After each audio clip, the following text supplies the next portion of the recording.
Hello दोस्तों, स्वागत है आपका रित्याज एम्पायर में। और आज हम लोग बात करेंगे यूपी पीसीएस आरओ एआरओ के बारे में। इसके सिलेबस के बारे में हम लोग पहले डिस्कशन कर चुके हैं पिछली वीडियो में। आज हम लोग इसके बुक लिस्ट और स्ट्रेटजी के बारे में थोड़ा अच्छे से बातचीत करेंगे। इसका नोटिफिकेशन आ चुका है और जब से नोटिफिकेशन आया है तो काफ़ी वीडियोस आ चुके हैं बुक लिस्ट पे, स्ट्रेटजी पे। तो ज़्यादातर जो न्यू बच्चे इसकी तैयारी स्टार्ट कर रहे हैं या करना चाहते हैं वो लोग बहुत कंफ्यूज हैं, क्योंकि ज़्यादातर टीचर्स इतनी मतलब कुछ लोग बोल रहे हैं घटना चक्र अच्छे से पढ़ो, कुछ लोग बोल रहे हैं कि लक्ष्मीकांत पॉलिटी की मतलब सारी स्टैंडर्ड बुक्स बता रहे हैं। और हमारे पास अभी 130 से 35 दिन ही बच रहा है, जैसे कि खबर आ रही है कि 4 फ़रवरी को इसका एग्ज़ाम हो सकता है। तो अगर ये हम लोग देखें तो 130 से 135 दिन में हम लोग जो न्यू बच्चे हैं वो चाहें भी अगर तो लक्ष्मीकांत पॉलिटी की बुक स्टैंडर्ड बुक्स हैं जो और जो घटना चक्र हैं, जैसे कि सब लोग बोल रहे हैं घटना चक्र पढ़ लो अच्छे से सिलेक्शन हो जाएगा, वो लोग सही बोल रहे हैं। बट जो न्यू बच्चे हैं उनके लिए 130 दिनों में सारी घटना चक्र को अच्छे से पढ़ के उसके बाद रिवाइज कर पाना थोड़ा सा मुश्किल है, क्योंकि आप लोग खुद देख सकते हैं घटना चक्र कोई 1-2 पेज की बुक तो है नहीं, और कोई एक बुक नहीं है जिसको पढ़ के आप ये खुद देख सकते हैं आप लोग कितनी मोटी मोटी बुक्स हैं। इनको अगर आपने एक बार पढ़ भी लिया अच्छे से तो फिर आप दोबारा इसका रिवीजन नहीं कर पाओगे। तो इसका कम टाइम में, इतने ही टाइम में घटना चक्र का अच्छे से रिवीजन और अच्छे से तैयारी कैसे कर सकते हैं, आज हम लोग इस पे बातचीत करेंगे। और ये देख लीजिए लक्ष्मीकांत, ये भी 1-2 पेज की नहीं है। अगर कुछ बच्चों ने इसको पढ़ने की कोशिश की, जो न्यू स्टार्ट कर रहे हैं उन्होंने पढ़ भी लिया अगर, तो पहली बार में वो इसकी सही से लैंग्वेज भी नहीं समझ पाएंगे। और इतना टाइम हमारे पास नहीं बचा है अभी कि हम लोग इसको मल्टीपल रिवीजन भी कर पाएँ। तो इस टाइम हम लोगों को स्मार्ट स्ट्रेटजी अपनाने की ज़रूरत है, उसी के बारे में आज हम लोग बातचीत करेंगे। जो लोग तैयारी कर रहे हैं तो हो सकता है उनकी स्मार्ट ये स्टैंडर्ड बुक्स कंप्लीट भी हो गई हो, वो रिवीजन भी कर लें। बट जो लोग अभी से स्टार्ट कर रहे हैं या अभी अभी पढ़ना शुरू किया है, जिन लोगों ने, जिनका ग्रेजुएशन हुआ है, या जो लोग सिर्फ आरओ एआरओ के लिए पढ़ाई करना चाहते हैं, तो उनके लिए तो ये वीडियो बहुत यूज़फुल है, क्योंकि मैं पर्सनल एक्सपीरियंस शेयर करूँगी कि कैसे इतने कम टाइम में आप लोग बहुत अच्छे से तैयारी करके मतलब सिलेक्शन 100% गारंटी। अगर आपने ये रूटीन फॉलो किया तो पक्का सिलेक्शन है आपका। बस किस तरह से पढ़ना है उसके बारे में आज हम लोग बातचीत करेंगे। तो सबसे पहले हम लोगों को स्टार्टिंग कहाँ से करनी है, तो सबसे पहले हम लोगों को स्टार्टिंग करनी है आरओ एआरओ के पीवाईक्यू से। हम लोगों को एक बुक लेनी है जिसमें सारे प्रीवियस ईयर क्वेश्चन हो, और उस बुक को लेके सबसे पहले हमको स्टार्ट करना है। अगर वो एक हम लोग मान लेते हैं कि अगर वो बुक 200 पेज की है, तो उसको हम लोगों को इस तरह का टारगेट करना है कि 5 दिन में, 10 दिन में, जैसी भी आपकी कैपेसिटी है उसको अच्छे से ख़त्म करके उसका एनालाइज करना है। पीवाईक्यू को हम लोग उस तरह से नहीं पढ़ना है कि सब लोग जैसे बोल देते हैं कि पीवाईक्यू पढ़ना है, तो ज़्यादातर बच्चों को यही समझ में नहीं आता है कि पीवाईक्यू पढ़ना है। कुछ बच्चे क्या करते हैं, पीवाईक्यू रटना शुरू कर देते हैं कि एक बुक उठाई और उन्होंने पीवाईक्यू रटना शुरू कर दिया।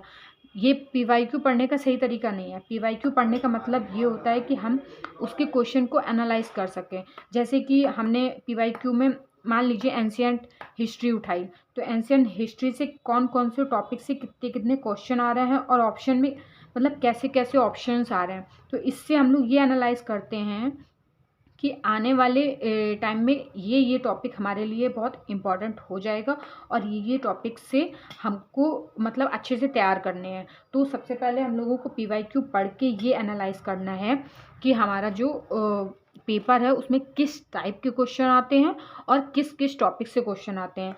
आप ये करने के बाद इसके बाद क्या करेंगे, पीवाईक्यू करने के बाद हमें जो सबसे पहला काम करना है वो हमें करना है जो हमारा सिलेबस है सारा, ठीक है। सिलेबस में 10 टॉपिक्स मतलब 10 सब्जेक्ट है। उन 10 सब्जेक्ट में इम्पॉर्टेंट टॉपिक्स कौन कौन से हैं, तो उनकी हमको एक लिस्ट बनानी है सब्जेक्ट वाइज हर सब्जेक्ट में। कि जैसे हिस्ट्री उठाई, हिस्ट्री में एंशिएंट, मिडाइवल और मॉडर्न आती है। तो जैसे एंशिएंट हिस्ट्री है तो स्टार्टिंग में कौन कौन से टॉपिक ऐसे हैं जिससे बहुत ज़्यादा क्वेश्चन आ रहे हैं, कौन से टॉपिक ऐसे हैं जिससे 1 या 2 क्वेश्चन फंस रहे हैं। हमें एक क्वेश्चन भी अगर किसी टॉपिक से आ रहा है तो वो टॉपिक भी नहीं छोड़ना है। बट इम्पॉर्टेंट हमारे लिए ये है कि जैसे हमने पॉलिटी उठा लिया, हमने पॉलिटी उठाया, ठीक है, तो सबसे पहला हमारा जो है जैसे संवैधानिक विकास, उसके बाद प्रस्तावना, उसके बाद नागरिकता, मूल अधिकार, मूल कर्तव्य। तो हमने जब पॉलिटी को अच्छे से एनालाइज किया तो सबसे पहले हमने ये पाया कि कौन से पोर्शन से कितने कितने क्वेश्चन पूछे जा रहे हैं, या पूरे ऑल ओवर पॉलिटी से हमसे कितने क्वेश्चन पूछे जा रहे हैं। अब मान लीजिए कि पॉलिटी में कभी कभी 10 क्वेश्चन आते हैं, कभी 15 से 20 क्वेश्चन भी आ जाते हैं, कभी कभी मतलब एवरेज 15 क्वेश्चन, 15 से 16 क्वेश्चन तो आ ही जाते हैं पॉलिटी में। तो अब हमने इसके टॉपिक्स, तो टॉपिक क्या है, संवैधानिक विकास हो गया, मान लीजिए संवैधानिक विकास हो गया, फिर प्रस्तावना हो गया, मूल अधिकार हो गए।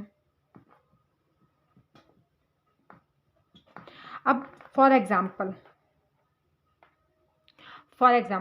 कि हमको ये पता चल गया एनालाइज करने के बाद कि ये हमारे पॉलिटी में ये जो चैप्टर है, हमने 10 चैप्टर या 10 ऐसे टॉपिक उठाए जो बहुत इंपॉर्टेंट है, 1 या 2 क्वेश्चन उससे पूछा ही गया।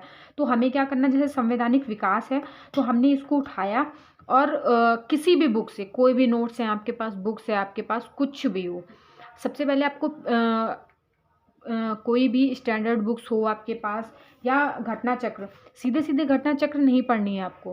पीवाईक्यू करने के बाद सिर्फ आपको यूपी पीसीएस आरओ एआरओ के पीवाईक्यू मतलब प्रीवियस ईयर क्वेश्चन करने के बाद आपको, जैसे आपने पॉलिटी उठाई है, सबसे पहले एक एक सब्जेक्ट का टारगेट करना है आपको।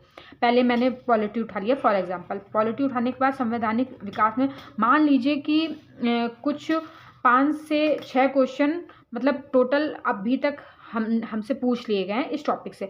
तो हम ये टॉपिक उठाएंगे और कोई भी बुक नोट्स आपके पास जो भी है सब उठाइए, और सिर्फ आपको ये वाला टॉपिक उठा के इसमें जितने इंपॉर्टेंट पॉइंट्स बन रहे हैं, आपके जितने भी इंपॉर्टेंट पॉइंट्स बन रहे हैं, आपको उसके नोट्स बनाने हैं एक ही बार में। ज़्यादा से ज़्यादा आपको कितना, 1 दिन लगेगा, आधा दिन लगेगा, 2 दिन लगेगा, ऐसे ही लग सकता है। इतने में जब आपका पूरा संवैधानिक विकास खत्म हो जाएगा और आपके पास 1 या 2 पेज के नोट्स होंगे, इससे ज़्यादा नोट्स नहीं बन सकते कोई भी टॉपिक उठाएंगे आप। तो उसको अच्छे से एनालाइज करने के बाद जब आप नोट्स बना लेंगे, सेम आपको हर टॉपिक्स के साथ करना है। ज़्यादा से ज़्यादा कितने 10 टॉपिक्स, या मान लेते हैं कितने में 11-12 टॉपिक्स निकल आते हैं, 10 हैं, मान लीजिए 100 टॉपिक्स भी हो गया आपके ऑल ओवर सारे क्वेश्चन, मतलब सारे सब्जेक्ट में 100 टॉपिक्स को डेली अगर आपको कवर करने हैं 2 टॉपिक्स, इसका टारगेट बनाना है कि जो भी आपने इम्पॉर्टेंट टॉपिक्स सब्जेक्ट वाइज, आपको हर सब्जेक्ट को एक टारगेट देना है कि हमने हिस्ट्री सब्जेक्ट को हमने, मान लीजिए उसमें 3 हिस्ट्री होती हैं कि एंशियंट, मिडाइवल और मॉडर्न, 3 हिस्ट्री होती हैं। इस हिसाब से हमने मतलब अपने सब्जेक्ट का जो क्राइटेरिया है वो देखते हुए इसको 10 दिन का टारगेट दे दिया। अब 10 दिन में इनमें जितने भी इंपॉर्टेंट टॉपिक्स है, जैसे कि इसके स्टार्टिंग होती है सिंधु सभ्यता, वैदिक सभ्यता, ऋग्वैदिक काल, वैदिक काल, उत्तर वैदिक काल, उसके बाद फिर मिडाइवल में हमारा पूरा दिल्ली का और मुग़ल सब आ जाता, मॉडर्न में सारा हमारे ऐतिहासिक मतलब आ जाता है। तो उसके बाद इन सब के टॉपिक्स जो होंगे इनके हमें अच्छे से नोट्स बनाने हैं। ज़्यादा ऐसा करना है कि 1 लाइनर क्वेश्चन आते हैं, आप अच्छे से देख चुके होंगे पीवाईक्यू में, तो उस हिसाब से बनाने की कोई भी इंपॉर्टेंट क्वेश्चन नहीं छूटना है। बस 1 पेज का नोट्स बन गया, बस आपने वो जो नोट्स बने हैं उसको अच्छे से करिए, 1 बार 2 बार 3 बार 4 बार अच्छे से मल्टीपल रिवीजन कर सकते हैं आप उसका। ज़्यादा से ज़्यादा 100 पेज के आपके नोट्स बन जाएंगे। उसको पढ़ने के बाद फिर आपको क्या करना है, फिर उठानी है आपको घटना चक्र। फिर आपने मान लीजिए घटना चक्र उठा ली, ठीक है, ये आपने घटना चक्र उठाई। अब आपके नोट्स कंप्लीट हैं। सबसे पहले आपने जैसे एंशियंट हिस्ट्री खोला तो आपका पाषाण काल आता है, या सिंधु सभ्यता आती है। तो आपको जैसे सिंधु सभ्यता आप खोल रहे हैं, आपने नोट्स उसको मल्टीपल रिवीजन कर चुका, सारे इंपॉर्टेंट टॉपिक्स आप कवर कर चुके हैं, तो सीधे आपको सिंधु सभ्यता में जाना है। फिर आपके ये सारे पॉइंट्स क्लियर होंगे, ठीक है। फिर आपको सीधे ये जो क्वेश्चंस हैं इनको सॉल्व करना है, इसको पढ़ना नहीं है। फिर आपके जो पढ़ने का टाइम है ये बच जाएगा, क्योंकि आपका ऑलरेडी रिवीजन हो चुका होगा और आपके सारे टॉपिक्स ख़त्म हो चुके होंगे। फिर आपको इससे रिवीजन, कई टॉपर्स आपको ये चीज़ बोलते हैं कि उन्होंने टेस्ट सीरीज़ नहीं लगाई है, उन्होंने कोई भी मतलब अदर क्वेश्चंस नहीं लगाए हैं, उन्होंने सिर्फ घटना चक्र लगाई, बट वो ये नहीं बताते हैं कि उन्होंने किस तरह से घटना चक्र पढ़ी है या किस तरह से लगाई। क्योंकि जब इतनी मोटी मोटी बुक्स हैं, इनको कोई मल्टीपल रिवीजन, वैसे अगर जैसे एक एक पेज आप पढ़ना चाहें, टारगेट कर लें कि पूरी बुक ख़त्म करनी, वैसे आप नहीं कर सकते हैं। तो इस तरह से आपके जितने भी क्वेश्चंस हैं, एक टेस्ट सीरीज़ अगर आप नहीं भी कर पा रहे हैं तो उस तरह से आपको समझ में आ जाएगा क्वेश्चन आपसे कितने सॉल्व हो रहे हैं, कितने नहीं हो रहे हैं, और इस तरह से आपकी मल्टीपल रिवीजन्स भी हो जाएंगे इतने कम टाइम में। और जीएस की ये बेस्ट स्ट्रेटजी है। अगर आपको ऐसा लग रहा है कि आप नोट्स नहीं बना पा रहे हैं या आपको नोट्स बनाने में टाइम ज़्यादा लग जाएगा, तो आप ये भी कर सकते हैं कि जैसे आपके पास कोई बुक है या कोई नोट्स है, तो आप PYQ से इतना कर लीजिए कि कौन कौन से आपके इम्पॉर्टेंट टॉपिक्स हैं, उन टॉपिक्स को आप चाहे तो वीडियो से, क्लासेस से, किसी भी टीचर की क्लासेस, यूट्यूब पे इतना खजाना भरा हुआ है, आप किसी भी टीचर्स की कोई भी टॉपिक, ज़रूरी नहीं है एक ही टीचर से सारा पढ़ना है, एक टीचर के पीछे मत भागिए, जो भी टीचर्स आपको अच्छे लग रहे हो, जो जिन टीचर्स का जो टॉपिक अच्छा लग रहा है, जो सब्जेक्ट अच्छा लग रहा है, सबसे लीजिए। और अगर किसी के पास ज़्यादा बुक्स नहीं है, फिर उन्हें लग रहा है मैं तैयारी कैसे करूं, तो कोई ज़रूरत नहीं है, आप इंपॉर्टेंट क्लासेस लीजिए, उसके छोटे छोटे नोट्स बनाइए और उसको मल्टीपल रिवीजन करिए और उसके बाद घटना चक्र लगाइए। इससे आपकी क्वेश्चन सॉल्व करने की जो कैपेसिटी है वो भी बढ़ेगी, नॉलेज भी बढ़ जाएगा और कम टाइम में आपके सारे टॉपिक्स कवर हो जाएंगे और आपका रिवीजन बहुत अच्छे से हो जाएगा। और उसके बाद आप घटना चक्र लगाएंगे तो आपको ये भी पता चलेगा कि अभी आपका कितना रिवीजन हो चुका है या कितना अभी और करना है, और आपका घटना चक्र बहुत कम टाइम में बहुत अच्छे से तैयार हो जाएगा। ये सारे क्वेश्चंस आपको ज़बान पे रटे होंगे। और इससे सेम आपको हिंदी में भी करना है। हिंदी में 60 नंबर की हिंदी होती है और उसमें आपके जो बहुत वैसे ही सब्जेक्ट मतलब क्वेश्चंस आते हैं, विलोम शब्द, पर्यायवाची और विशेष और विशेषण। तो सेम ऐसा करना, उनके भी एक एक टॉपिक उठाने हैं और एक टॉपिक के नोट्स बनाने हैं, नोट्स बना के बस घटना चक्र सॉल्व कर लो।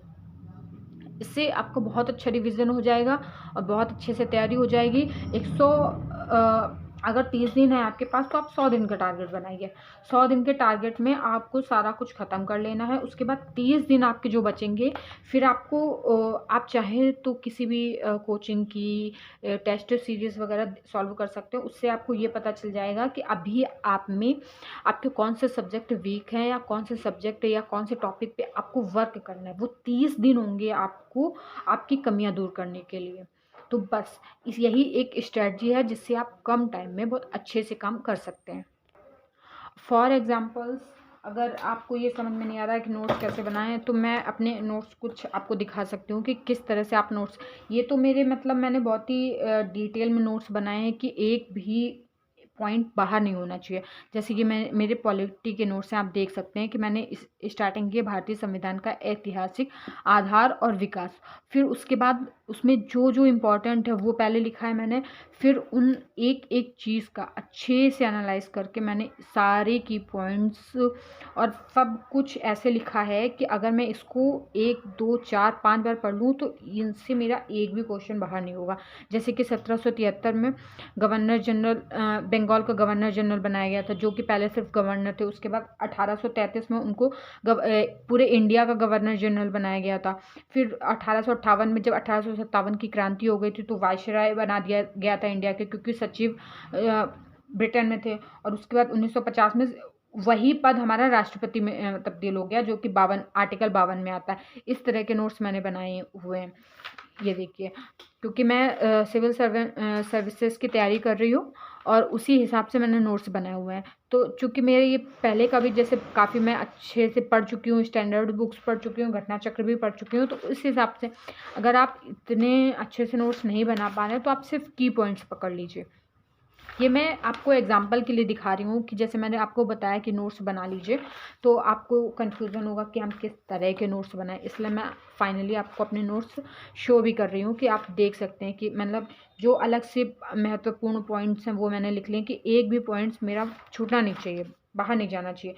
बस इतने में मेरा पूरा संवैधानिक विकास कवर हो गया पूरा, और इससे मेरा इतना मुझे कॉन्फिडेंस है कि एक भी क्वेश्चन बाहर नहीं जाएगा। मैंने इस तरह के नोट्स बनाए हैं। और फिर ये जैसे कि मूल अधिकार हमारे स्टार्ट हो गए हैं, ये पूरे मूल अधिकार हमने कवर किए हैं। फिर उसके बाद राज्य के नीति निर्देशक तत्व सिर्फ एक पेज में हमारे कवर हो गए हैं। उसके बाद ये हमारे मूल कर्तव्य, इसमें सारे मूल कर्तव्य भी लिखे हैं, क्योंकि आप लिख के इनको बार बार पढ़ते हैं ना तो आपको बहुत अच्छे से याद रहते हैं। ये देखिए इस तरह से मैंने अपने नोट्स बनाए हुए हैं। क्योंकि मैं एक बार नोट्स बना चुकी हूँ, लेकिन मैं बार बार इसलिए बनाती हूँ ताकि अच्छे से रिवीजन कर सकूँ इनका। और अगर आप लोग अब खुद देख सकते हैं स्टैंडर्ड बुक्स पढ़ना कितना इतने टाइम में काफ़ी मुश्किल है। तो अब बाकी आगे की आपको किसी भी नए कोई अलग एग्ज़ाम देना चाह रहे हैं या कॉम्पिटिटिव एग्ज़ाम की तैयारी कर रहे हैं, तो आपको इस चैनल पे इम्पोर्टेंट और इन्फॉर्मेटिव क्लासेस मतलब वीडियोस। और वीडियो के लास्ट में मैं आपको एक और इन्फॉर्मेशन देना चाहूँगी। अगर कोई बच्चे ऐसे हैं जिनके पास स्टडी मटेरियल इनफ नहीं है और वो तैयारी करना चाहते हैं, तो वो मेरे टेलीग्राम चैनल से जुड़ सकते हैं। उस पे आपको अगर कोई मतलब आप चाहें तो कमेंट में बता सकते हैं कि आपको कौन सा स्टडी मटेरियल चाहिए, तो मैं आपको अवेलेबल करा सकती हूँ अपने टेलीग्राम चैनल पे। और करंट अफेयर्स की जो भी मटेरियल है, इम्पॉर्टेंट मटेरियल है, वो भी मैं अपने टेलीग्राम पे डाल देती हूँ। और घटना चक्र, स्टैंडर्ड्स बुक्स, ये सब भी मैं आपको अवेलेबल करा सकती हूँ। तो बाकी की वीडियो के लिए मेरे चैनल को सब्सक्राइब कर लें, लाइक शेयर, और थैंक यू फॉर वॉचिंग।